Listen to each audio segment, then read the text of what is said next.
بسم اللہ الرحمن الرحیم۔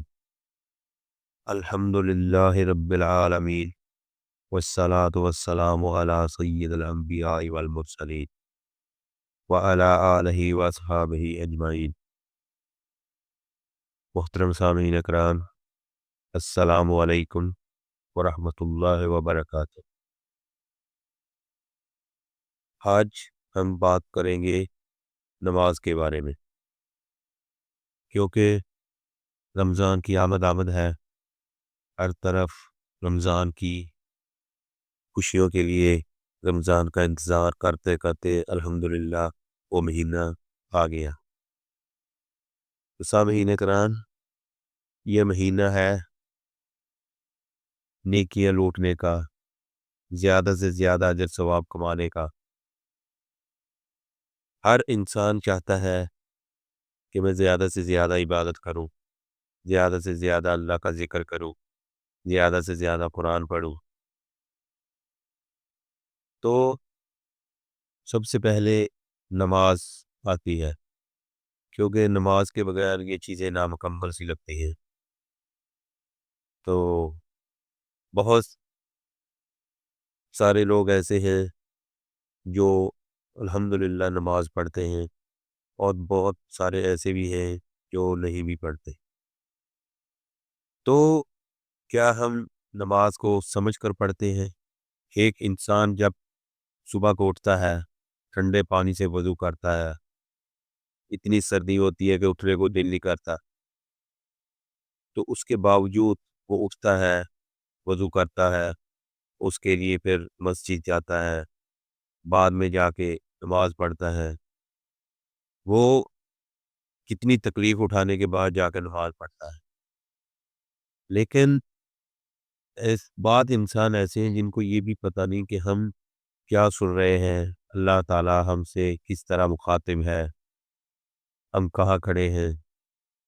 باقی اللہ سبحانہ تعالیٰ سب کی نماز قبول فرمائے۔ تو مین چیز جو ہم بات کرنے والے ہیں وہ بات ہے نماز کے بارے میں، کہ نماز پڑھنے کا کیا طریقہ کار ہے۔ جیسا کہ ہم کو معلوم ہے، نماز وضو کے بغیر نماز نہیں ہوتی۔ تو آج ہم سیکھیں گے نماز اور نماز کا طریقہ، نماز میں ہم کیا سنتے ہیں اور کیا پڑھتے ہیں، کیا ہم کو نماز پڑھنے میں دقت اور مشکل تو نہیں ہو رہی، جیسا کہ امام صاحب پڑھتے ہیں ہم کو اس کی سمجھ آتی ہے، یا کہ ہم خالی بس ایسے کھڑے سن رہے ہیں۔ میرے بہن اور بھائیوں، نماز ہر انسان پہ فرض ہے، جو بھی مسلمان ہے۔ تو اگر کوئی اس کو سمجھ کر پڑھتا ہے، اس کی دنیا اور آخرت دونوں سنور جاتے ہیں۔ اور اگر خالی ایک ثواب کی نیت سے پڑھتا ہے، الحمدللہ وہ بھی ٹھیک ہے، لیکن جو سمجھ کے پڑھنے میں مزہ آتا ہے نا، وہ آپ دوسرے طریقے سے نہیں لے سکتے۔ تو جو انسان سمجھ گیا کہ اللہ سبحانہ تعالیٰ ہم سے یہ فرما رہے ہیں اور ہم کو کیا کرنا چاہیے، تو انسان کی زندگی انشاءاللہ سیدھے اور صحیح راستے پر آ جاتی ہے۔ چلے ہم بات کرتے ہیں نماز کی۔ نماز سے پہلے جو چیزیں ضروری ہے، سب سے پہلے اس پہ بات کریں گے۔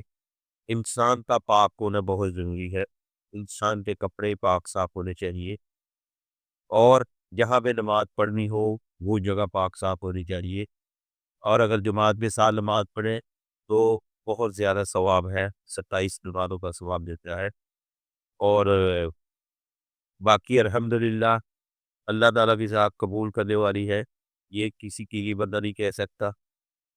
تو اب بات کرتے ہیں، نیت بھی ہونی چاہیے۔ نیت کے ساتھ سب سے جو ضروری چیز ہے وہ ہے وضو، کیونکہ وضو کے بغیر نماز نہیں ہوتی۔ ہر چیز ضروری ہے، لیکن سب سے پہلے ہم وضو کی بات کرتے ہیں۔ وضو کرنے کے لیے کیا چاہیے؟ پانی۔ اگر جہاں پہ پانی میسر نہ ہو وہاں پہ تیمم کر کے نماز پڑھ سکتے ہیں۔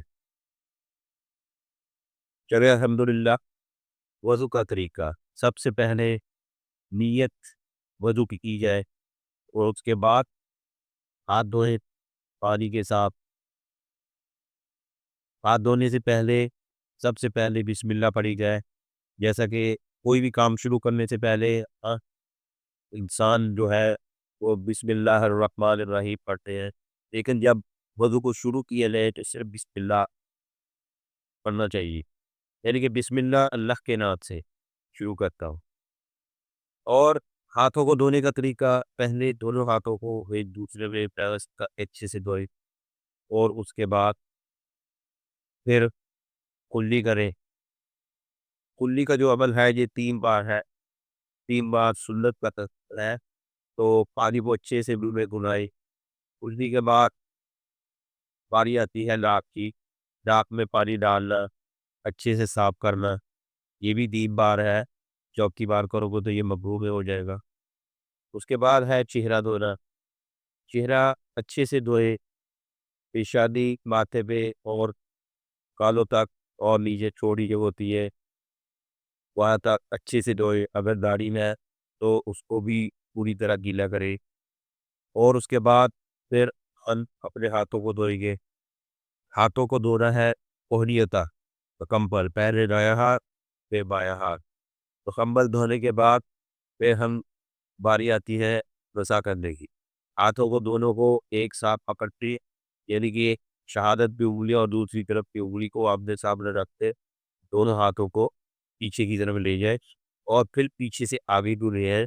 آگے کو لے جانے کے بعد پھر کانوں کی پچھلی سائڈ میں، پہلے کانوں کے اندر سے انگلی کو پھیرے، اور اس کے بعد کانوں کی بیک سائڈ جو ہوتی ہے پچھلی طرف اس پہ مسا کریں، اور کانوں کے بعد باری آ جاتی ہے پاؤں کی۔ اس کے بعد مسے کے بعد پاؤں، پہلے دایاں پاؤں پھر بایاں پاؤں اچھے سے دھوئیں، جیسا کہ ہم نے پہلے بولا تھا 3 بار۔ یہ دھونے کے بعد ہمارا وضو مکمل ہو گیا۔ اب جب وضو مکمل ہو جائے تو اس کے بعد کیا کرنا ہوتا ہے؟ شہادت کی انگلی کھڑی کرتے آپ نے بولا ہے اشہد ان لا الہ الا اللہ وحدہ لا شریک لہ واشہد ان محمدا عبدہ ورسولہ اللہم اجرنی من التوابین واجرنی من المتطہرین۔ اس کا جو ترجمہ یہ ہے، میں گواہی دیتا ہوں کہ اللہ کے سوا کوئی معبود نہیں، وہ اکیلا ہے، اس کا کوئی شریک نہیں، اور میں گواہی دیتا ہوں کہ محمد صلی اللہ علیہ وآلہ وسلم اس کے بندے اور رسول ہیں۔ اے اللہ، مجھے توبہ کرنے والوں میں شامل فرما، اور مجھے پاکیزہ رہنے والوں میں شامل فرما۔ یہ وضو کی دعا ہے۔ تو اب ہم آتے ہیں نماز کی طرف۔ نماز،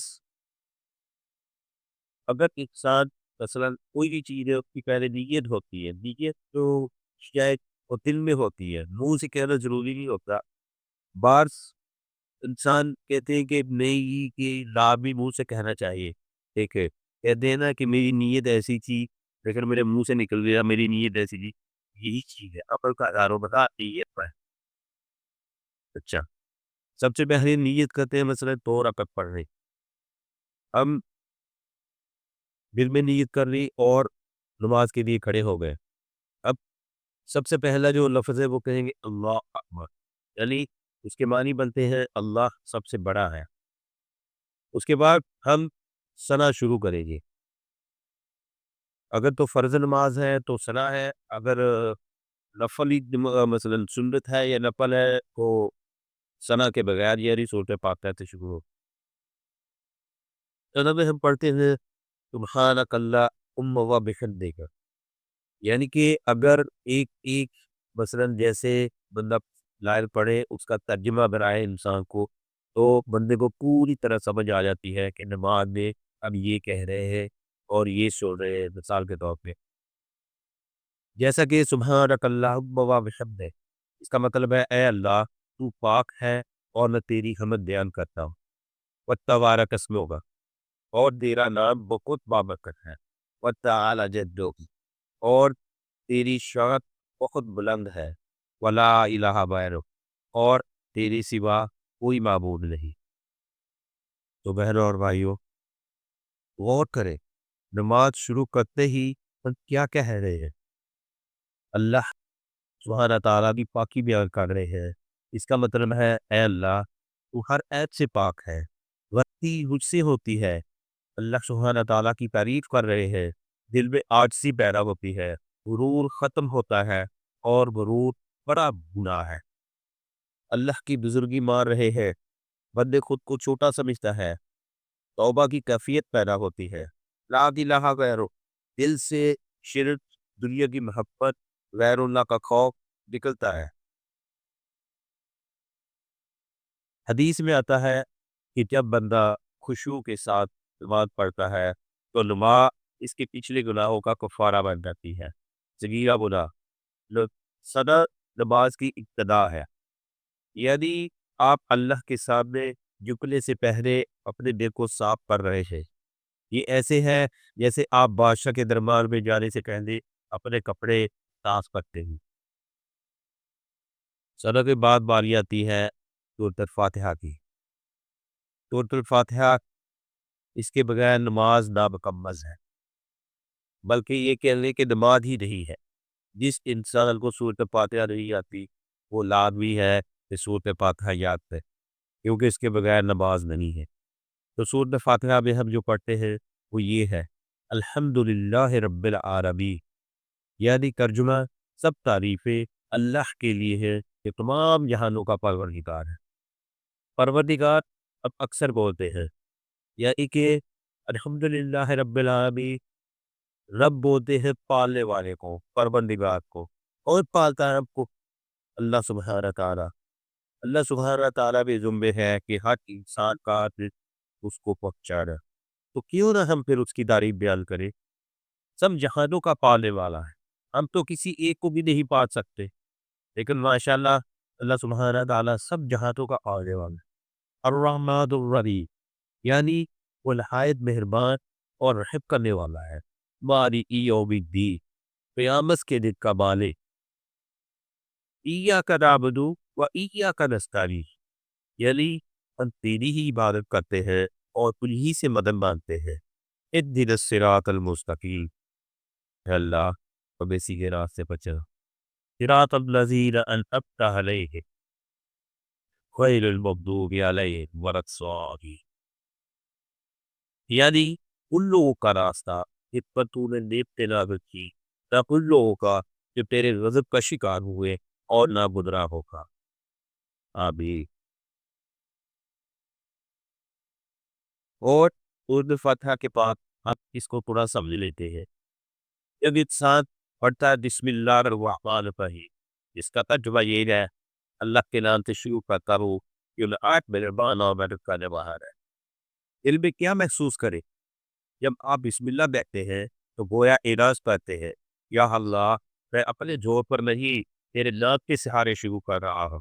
الرحمن، دنیا میں سب پر بخیر، الرحیم، آخرت میں خاص رحم بیمار والوں پر، یعنی یا اللہ میں گنہگار ہوں مگر تیری رحمت مجھ سے بڑی ہے۔ الحمدللہ رب العالمین، سب تعریفیں اللہ کے لیے ہے جو تمام جہانوں کا پروردگار ہے۔ دل میں کیا سوچے گے؟ دل میں یہ سوچے گے الحمدللہ کہنے سے اس بات کا لفظ نہیں، یہ دل کا شکر ہے۔ رب کا مطلب صرف خالق نہیں بلکہ پالنے والا، سنبھالنے والا، مشکل سے نکالنے والا، یعنی یا اللہ تیری زندگی کا ہر لمحہ تیرے ہاتھ میں ہے، تیرے بس میں ہے، تیرے اختیار میں ہے۔ اللہ الرحمن الرحیم، اللہ دوبارہ اپنی رحمت کی یاد دلاتا ہے۔ کیوں؟ کیونکہ بندہ تن بھی سکتا ہے۔ اللہ سبحانہ تعالیٰ فرماتے ہیں رد نہیں، میں رحمان بھی ہوں، رحیم بھی ہوں، یعنی میرے گناہ بڑے ہیں مگر میرا رب اس سے زیادہ مہربان ہے۔ بارک یوم الدین، جزا کے دن کا مالک۔ یہ آیت دل کو ہلا دیتی ہے۔ سوچے ایک دن آئے گا نہ پیسہ، نہ دولت، نہ طاقت، صرف اللہ کا فیصلہ ہوگا۔ یہ آیت ہمیں سیدھا کرتی ہے، گناہ سے روکتی ہے۔ ایاک نعبد و ایاک نستعین، یہ سب سے طاقتور آیت۔ ایاک پہلے لایا گیا، یعنی صرف تیری ہی، اب صرف تیری ہی عبادت کرتے ہیں اور صرف تجھ سے ہی مغفرت چاہتے ہیں۔ یہ عہد ہے، یہ وعدہ ہے، دل پہ کہے یا اللہ میں اب دوغلا نہیں رہوں گا، میں صرف تیرا بندہ ہوں۔ اہدنا الصراط المستقیم، یہ دعا ہے سب سے بڑی دعا، ہدایت مانگنا، یعنی یا اللہ مجھے سیدھا راستہ دکھا، نفس شیطان دنیا سے بچا لے۔ ہم روز یہ مانگتے ہیں کیونکہ انسان روز بھٹکتا ہے۔ صراط الذین انعمت علیہم، ہم کہتے ہیں مجھے ان لوگوں کے راستے پر چلا جن پر تو نے عنایت کیا، یعنی انبیاء، صدیقین، شہداء، صالحین، متقین۔ ہم کامیاب لوگوں کی لائن میں لگنا چاہتے ہیں۔ غیر المغضوب علیہم ولا الضالین، یا اللہ نہ ان لوگوں کا جیسا جس پہ آپ نے غصہ کیا اور نہ کہ گمراہوں کا۔ یہ صرف تعریل نہیں، یہ اللہ کی طرف سے انتباہ ہے۔ یا اللہ مجھے ضدی نہ بنا، مجھے حق پر چھوڑنے والا بنا۔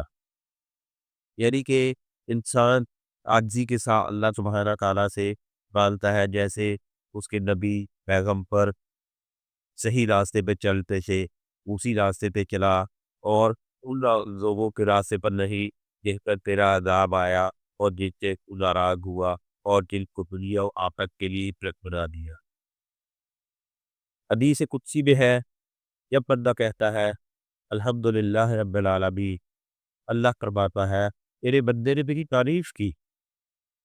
جب بندہ کہتا ہے ایاک نعبد و ایاک نستعین، اللہ سبحانہ تعالیٰ فرماتا ہے یہ میرے اور میرے بندے کے درمیان ہے، اور جو میں اس سے وہ دوں گا وہ مانگے گا۔ یعنی سورۃ فاتحہ ایک مکالمہ ہے آپ کا اور اللہ سبحانہ تعالیٰ کے درمیان۔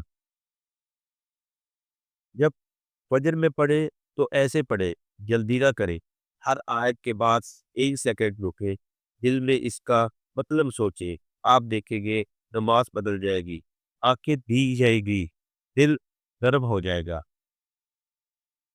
سورۃ فاتحہ کے بعد کوئی بھی سورہ نہ پڑھ سکتے ہیں جو آپ کو یاد ہو، جیسا کہ ہم سورۃ الاخلاص پڑھتے ہیں۔ سورۃ الاخلاص میں اللہ سبحانہ تعالیٰ تمہارا قل هو اللہ احد، اس تو کہ اللہ ایک ہے، عقیدہ ہے، اللہ الصمد، اللہ حاجت مند کا سہارا ہے، ہر چیز اس پر منحصر ہے۔ لم یلد ولم یولد، اس کا مطلب ہے اس نے نہ کسی کو جنا اور نہ اسے کسی نے جنا۔ وَلَمْ يَكُنْ لَهُ كُفُوًا أَحَدٌ، اس کے معنی ہے اور نہ کوئی اس کا ہمسر یا مثالی ہے۔ اس کے بعد رکوع میں 3 بار پڑھے، رکوع میں جانے کے بعد اللہ اکبر، پھر پڑھے سبحان ربی العظیم، سبحان ربی العظیم، سبحان ربی العظیم۔ یعنی اس کا ترجمہ بنتا ہے میرا رب عظیم ہے، اس کی پاکیزگی بیان کرتا ہوں۔ پھر سمیع اللہ لمن حمدہ، قیام میں ہو جائے، مطلب اللہ نے سنا جس نے اس کی تعریف کی۔ پھر جواب ربنا ولک الحمد، ہمارا رب سب تعریفیں تیرے لیے ہے۔ اس کے بعد پھر اللہ اکبر، انسان سجدے میں چلا جاتا ہے۔ سجدے میں جانے کے بعد انسان پڑھتا ہے سبحان ربی الاعلیٰ، سبحان ربی الاعلیٰ، سبحان ربی الاعلیٰ، یعنی میرا رب بلند ہے، اس کی پاکیزگی بیان کرتا ہوں۔ اور اب دوسری رکعت کے لیے ویسے ہی اللہ اکبر کر کے کھڑے ہو جائیں، پھر دوبارہ سے سرا پڑھنے کی ضرورت نہیں۔ اگر آپ سنت یا نفل پڑھ رہے ہو تو اس کے بعد سیدھا آپ آ جائیں الحمدللہ میں، الحمدللہ یعنی سورۃ فاتحہ پڑھے، پڑھنے کے بعد کوئی بھی سورت پڑھ سکتے ہیں، اور اس کے بعد پھر دوبارہ اللہ اکبر، پھر دوبارہ سمیع اللہ لمن حمدہ، اس کے بعد پھر اللہ اکبر، پھر سجدہ کرے 3 بار سبحان ربی الاعلیٰ پڑھنے کے بعد، پھر جا کے آپ قاعدہ اور قبلہ التحیات میں بیٹھ جائے گی۔ اب بیٹھ جائے، پڑھے التحیات للہ، یعنی تمام قولی عبادتیں اللہ ہی کے لیے ہیں، والصلوات، اور تمام بدنی عبادتیں، نماز بھی اللہ ہی کے لیے ہے۔ والطیبات، اور تمام پاکیزہ عبادتیں بھی اللہ ہی کے لیے ہیں۔ السلام علیکہ ایھا النبی، اے نبی آپ پر سلام ہو، ورحمۃ اللہ، اور اللہ کی رحمت ہو، وبرکاتہ، اور اس کی برکتیں ہو، السلام علینا، سلامتی ہو ہم پر، وعلی عباد اللہ الصالحین، اور اللہ کے نیک بندوں پر۔ اشہد ان لا الہ الا اللہ، میں گواہی دیتا ہوں کہ اللہ کے سوا کوئی معبود نہیں، واشہد ان محمدًا عبدہ ورسولہ، اور میں گواہی دیتا ہوں کہ محمد صلی اللہ علیہ وآلہ وسلم اللہ کے بندے اور رسول ہیں۔ اس کے بعد درود ابراہیمی پڑھا جاتا ہے۔ اللہم صلی علی محمد، اے اللہ محمد صلی اللہ علیہ وآلہ وسلم پر رحمت نازل فرما، وعلی آل محمد، اور محمد صلی اللہ علیہ وآلہ وسلم کی آل پر، کما صلیت علی ابراہیم، جیسے تو نے ابراہیم علیہ السلام پر رحمت نازل فرمائی، وعلی آل ابراہیم، اور ابراہیم علیہ السلام کی آل پر، انک حمید مجید، بے شک تو تعریف کے لائق بزرگی والا ہے۔ اللہم بارک علی محمد، اے اللہ محمد صلی اللہ علیہ وآلہ وسلم پر برکت نازل فرما، وعلی آل محمد، اور محمد صلی اللہ علیہ وآلہ وسلم کی آل پر بھی، کما بارکتا علی ابراہیم، جیسے تو نے ابراہیم علیہ السلام پر برکت نازل فرمائی، وعلی آل ابراہیم، اور ابراہیم علیہ السلام کی آل پر بھی، انک حمید مجید، بے شک تو تعریف کے لائق بزرگی والا ہے۔ رب اجعلنی مقیم الصلاۃ، اے میرے رب مجھے نماز قائم کرنے والا بنا لے، ومن ذریتی، اور میری اولاد کو بھی، ربنا وتقبل دعا، اے ہمارے رب میری دعا قبول فرما، ربنا اغفر لی، اے ہمارے رب مجھے بخش دے، ولی والدی، اور میرے والدین کو بھی، وللمؤمنین، اور تمام ایمان والوں کو بھی، یوم یقوم الحساب، جن حساب قائم ہوگا۔ اور اس کے بعد سلام پھیرنے سیدھے ہاتھ، السلام علیکم ورحمۃ اللہ وبرکاتہ، تم پر سلامتی ہو اور اللہ کی رحمت ہو۔ پھر بائیں طرف منہ پھیر کر دوبارہ کہیں، السلام علیکم ورحمۃ اللہ، تم پر سلامتی ہو اور اللہ کی رحمت ہو۔ یہ ہے نماز، جس میں انسان پڑھتا ہے، اللہ تعالیٰ سے مخاطب ہوتا ہے۔ نماز ایک ایسی چیز ہے جس میں اللہ اور اللہ کا بندہ، یہ سمجھ لے آمنے سامنے کھڑے۔ اگر آمنے سامنے نہ سمجھا جائے تو یہ دیکھ لیا جائے کہ ہم کس کے سامنے کھڑے ہیں۔ اللہ سبحانہ تعالیٰ آپ کو دیکھ رہے ہیں۔ دل میں یہی گمان ہونا چاہیے کہ مجھے میرا اللہ دیکھ رہا ہے۔ دیکھیں، اگر ہم کو کوئی کسی دعوت میں بلاتا ہے تو ہم بڑے تیار ہوتے ہیں، نہاتے ہیں، خوشبو لگاتے ہیں کہ فلاں بندے کی دعوت ہے۔ اگر کوئی بڑا اونچا بندہ دعوت کرے تو انسان خوشی سے نہیں سماتا۔ جو ہم کو 5 بار دعوت دی جاتی ہے، تھوڑا اس کا خیال کرنا چاہیے۔ اذان میں بھی بلاوا آتا ہے بادشاہوں کے بادشاہ کا، ملک الملک کا، شہنشاہوں کے شہنشاہ کا، تو کیا ادھر نہیں جانا چاہیے؟ وہیں تو جانا چاہیے۔ یہ دنیا میں شاید ہم کو اس کی قدر معلوم نہ ہو، لیکن مرنے کے بعد انسان کو جب اس کی قدر کا پتہ چلے گا پھر وہ پچھتائے گا۔ کہ کاش میں نے وقت نکال لیا ہوتا، کاش میں نے نماز پڑھ لی ہوتی، کاش مجھے نماز آ جاتی، مجھے نماز کا طریقہ آتا۔ یہ جیسا کہ ایک بچہ پوری 1 سال محنت کرنے کے بعد وہ اپنے نتیجے کا انتظار کرتا ہے اور اس کو پتہ ہوتا ہے کہ میں نے امتحان اچھے دیے ہیں یا کہ برے دیے ہیں، اس کو نمبر پھر اسی کے حساب سے ملتے ہیں۔ تو یہ نماز کا بھی ہمارا دنیا داری کا بھی یہی حساب ہے کہ ہم دنیا میں جو اچھے کام کریں گے، ہمارا جو امتحان کا نتیجہ ہے وہ مرنے کے بعد ہم کو ملے گا۔ وہ کیا ہم نہیں چاہتے کہ ہم اوپر جائیں، ہمارا مقام اللہ تعالیٰ بہت بلند رکھے؟ دنیا میں تو ہم ایک دوسرے پہ سبقت حاصل کرنے کے لیے بہت کچھ کرتے ہیں، آخرت کے لیے ہم یہ چیزیں بھول جاتے ہیں۔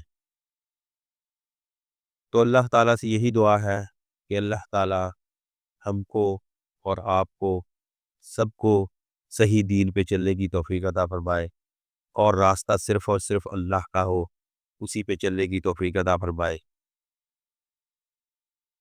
آمین ثم آمین یا رب العالمین۔